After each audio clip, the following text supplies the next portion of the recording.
Today, I'm still in the Philippines, in Manila to be factual.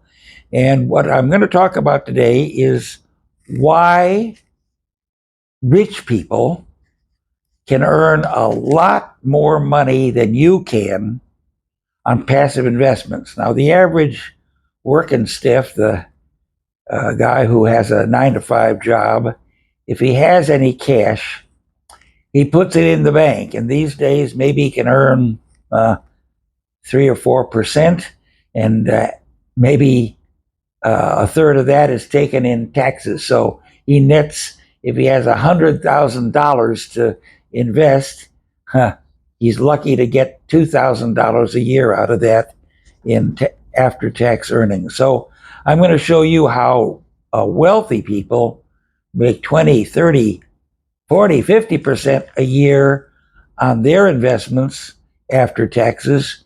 And it'll be several ways you probably never heard of. Here's what they are. I'm going to go over each one in detail. The first is the currency sandwich. Okay? You don't know what that is, but you will in a few minutes. The second thing is arbitrage. Basically buying and selling at the same time, but I'm going to go into great detail on that and how I did it once very successfully.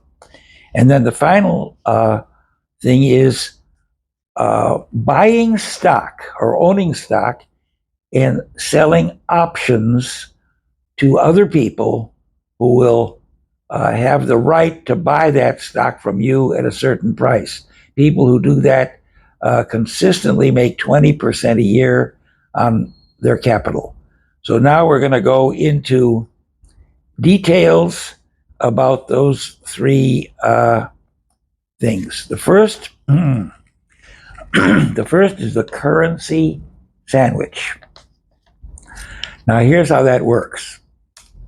I'll talk about a few years ago when Japanese interest rates were close to zero. Remember, that happened just recently in the US. So there was a huge opportunity there.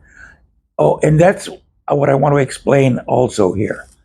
When I'm talking about today are techniques, and you can't just imitate them slavishly and earn the same return.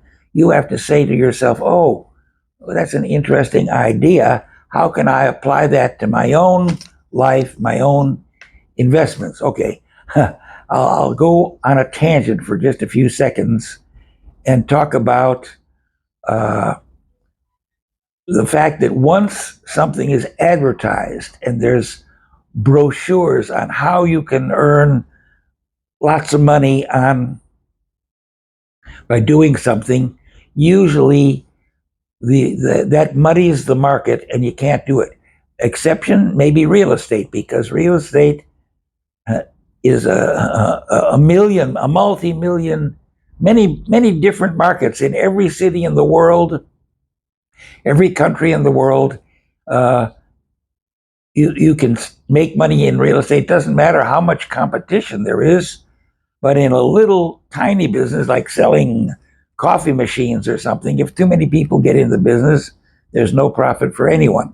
So let me talk about the currency sandwich, which, I would say there's opportunity for everyone. And let me explain the classic way it used to work when Japanese interest rates were low. Now I'm going to just make up exchange rates because I want to keep it simple. I don't want to talk about a 1.27 rate of return. I'm going to keep it very, very simple. We're just going to say on one day, the 100 yen, which is the Japanese currency, of course, is worth $1. Okay? And I could even say 1 yen is worth $1. All right. Now, here was how the currency sandwich worked.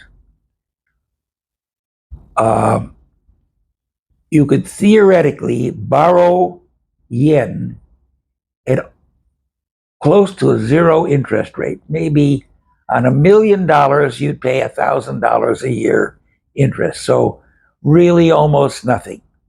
Okay?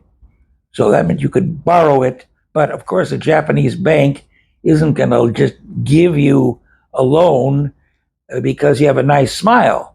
They want collateral. They want to be sure that they get paid back. Why do they lend out money at such a low rate? Because mainly because the government mandates that. But that's another topic. We're just going to talk. The fact is, in one country, there's a very low interest rate.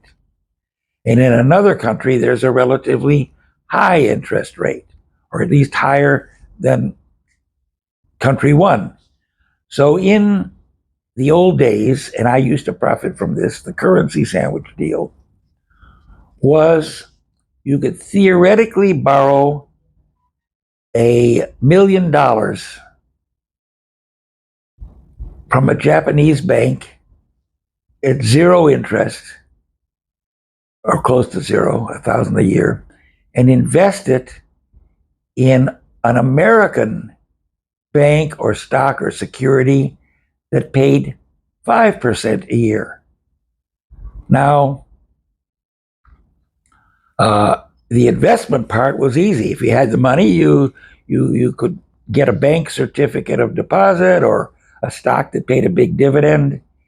And so all you had to do was tell the Japanese bank, well, not so easy. All you had to do was tell the Japanese bank, hey, I'm going to give you USA government securities that have a face rate of 5%, but you have to lend me $1,000,000. I'll give you $1,000,000 worth of USA government securities.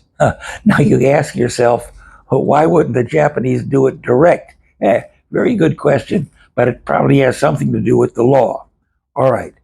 So an intermediary bank, and I can give you the name, it was a Jyske Bank in Denmark, said, hey, we will facilitate these currency sandwich transactions we will guarantee the Japanese bank that they will be paid back their $1,000,000, and we will buy the American or other securities paying a high yield, and we will keep that in an escrow account. An escrow account is like they're holding something for you. You can't grab it because the Japanese bank, in this case, wants to be sure it's there in case of a default on the repayment. Or when the repayment comes, they'll just want it sold. Okay, so now, to keep it simple, you are taking the Japanese $1,000,000 worth of yen, buying $1,000,000 worth of USA Treasury securities yielding 5%. And guess what? On $1,000,000, you're making 50,000.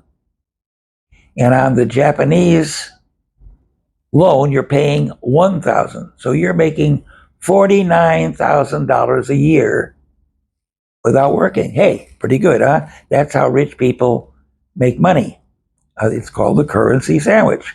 Now, all you have to do is find a country that securities or bank deposits are going out at zero interest, and find another country where the interest is high. And there's countries like that that are paying 12, 15%.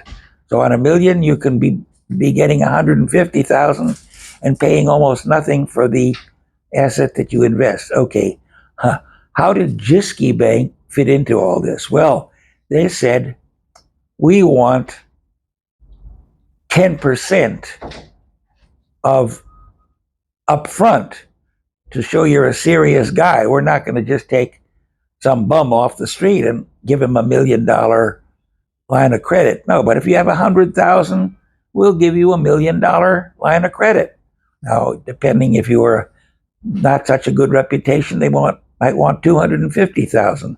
But the point is, you could vastly multiply your return with a currency sandwich.